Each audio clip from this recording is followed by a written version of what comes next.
So now that we've got the primer on, it's all sanded down, it's all nice and smooth.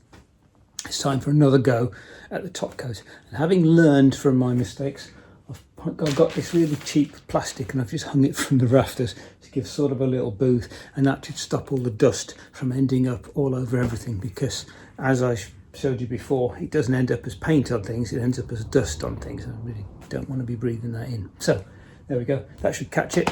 Let's get spraying.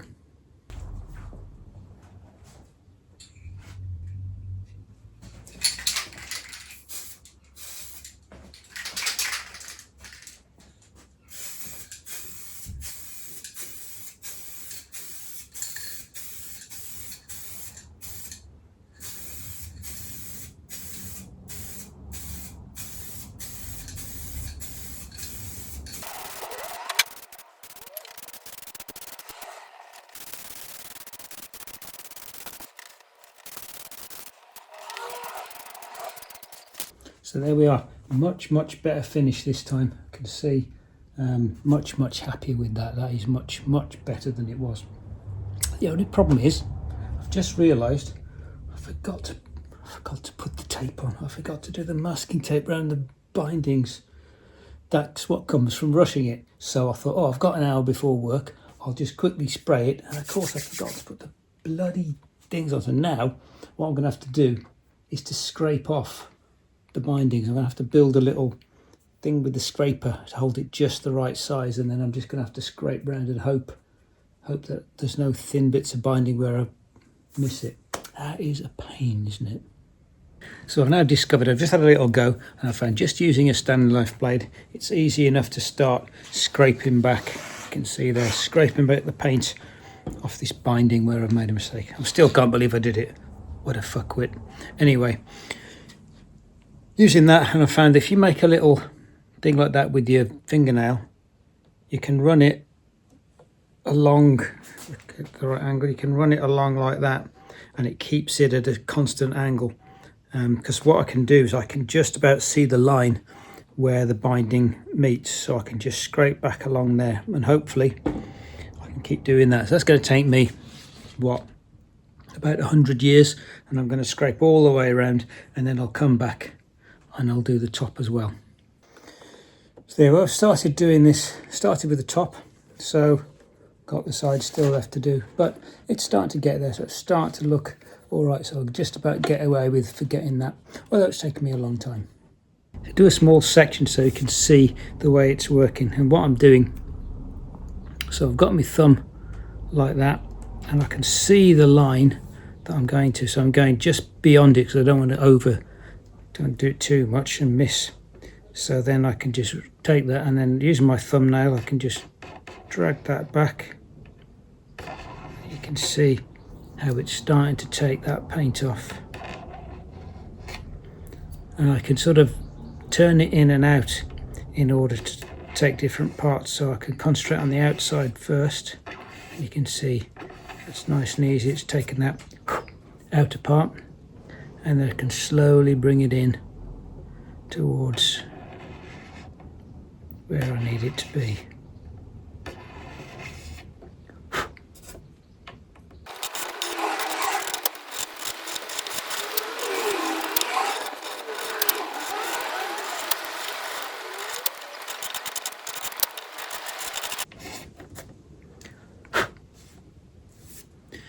And there we are. You see I've got a nice straight line on that, and it has the advantage that I can really clean up these bindings as well as I go. I want to be a bit careful I don't go too far and go all the way through to the black, but you can see we're getting there. Another 100 years to go and we'll have done the whole thing. So there we are, that is the sides done, all looking good, bit of a speck on there. So we're ready now to turn it round and do the front part, and this is going to be much more difficult because it's much more, or much less tolerant should I say. So what I'm going to do, I'll do the back first to practice, put it on the table, find the Stanley knife blade again, and we'll start doing something very similar around the front to bring out that binding on the front. And here we go. So I'm going to use a similar technique, and I can see again just a tiny line, so I can run my fingernail down and I can start to see the binding now. So I can see the white and the black, so I know there's another bit of white behind it, so I can go slightly deeper. If I go too far, I'll expose the wood. If I do that, then I'm going to have to start again because I haven't got any paint left. There we are. That's about as far as I dare go. I've probably gone a little bit too far, to be honest. And I'm just going to carry on round and do the rest of it. So very carefully. Now I've got the depth, and I'll try and err on the side of not going too deep with it. There we are. You can see it's coming on. Just got to go all the way round.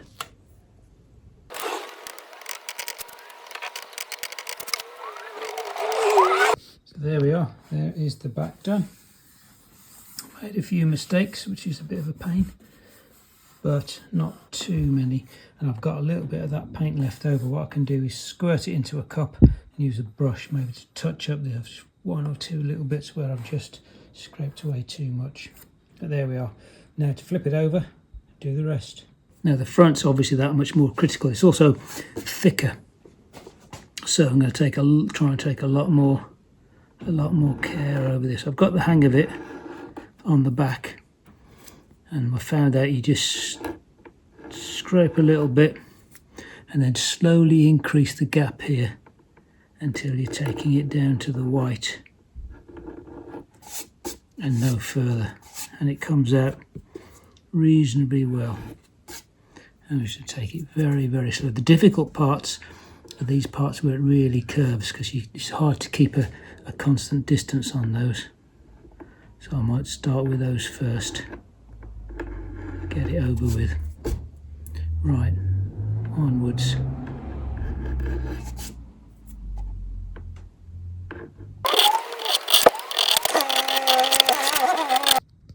There we are.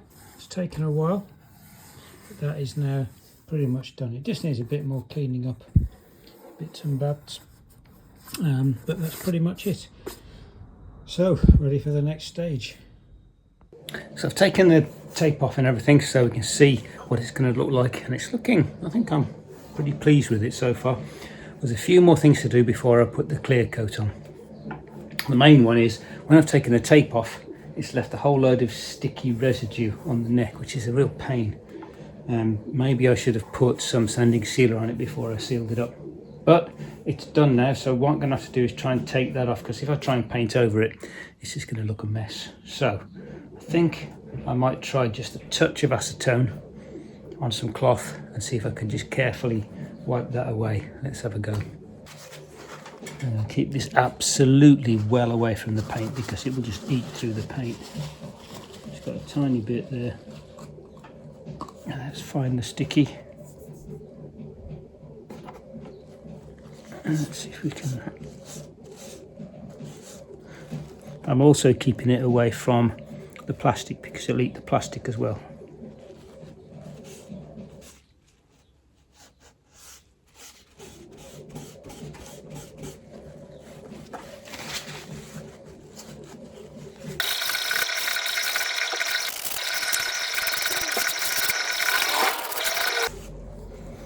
Yep, and in fact that does feel like it's working. It is taking some of that sticky out. Still a fair amount around there though, because I have to be really, really careful not to get it into the paint. So for this bit here where it's getting really close to the paint, what I've got is cotton bud.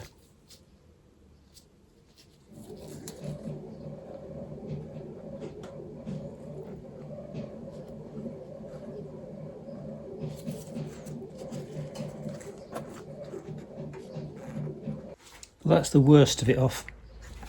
So the next one we're going to take is some 400 sandpaper, and we're just going to use that to clean up the rest of it, get it so it's nice and smooth again.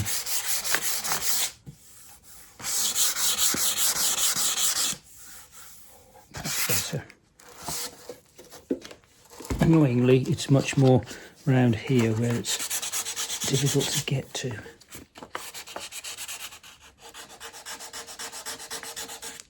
So now then, there's just one or two little paint splatters where I tried to go too near the bottom of the paint can and it sputtered a little bit. So that and a few other little blemishes. I've got some water on here, and this is just 1200 paper. I can just give it a very slight, when I say polish, but I'm actually just taking off that, just taking the shine off, and it should also help the next layer to stick. Now, strictly speaking, you don't need to sand between putting on top coat and putting on and the coat underneath with cellulose paint. However, when there's little blemishes, it's worth getting them out because you won't hide everything with the top coat. So getting them out now, little scratches and bits and bobs should help. And what I don't want to do is go through, absolutely don't want to go through to the white. That would be a disaster. So it's just the bits where, there we go, just really taking the top shine off a little bit. And there we are, I think that's good enough. I clean it up with a bit of kitchen paper just to get all of that extra off and the wet off it. And I should be good to go for the top coat. Now we're at a point where the red's done. We've scraped back all these so that they all look nice, so they're kind of as they will be. So I've taken off the tape, taken off all the tape from here, and what I've done is now replace the tape, but just on the fretboard. So it covers the fretboard bindings, but it doesn't cover the neck. Because what I want to do now is to put on a coat of clear. So the clear will form sort of a barrier over the top, and then after that dries I can polish that off to get that deep shine. It does need to be on the headstock, on the back, and also all over the rest of the guitar. So hopefully I've got enough in the tins. I've found the tins not quite enough paint. Still, you can still slightly see white through, but I think it'd be all right. So let's hope with this extra area that the tin makes it.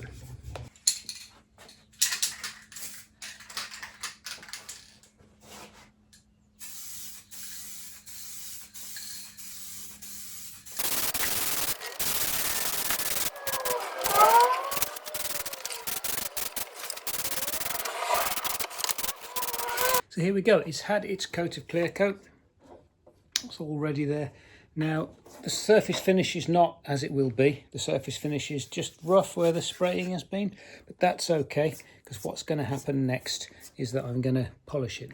I can't do that for at least a couple of weeks. So let this all dry really hard, and then we can start thinking about polishing it and bringing it to that sort of really shiny luster that you would expect.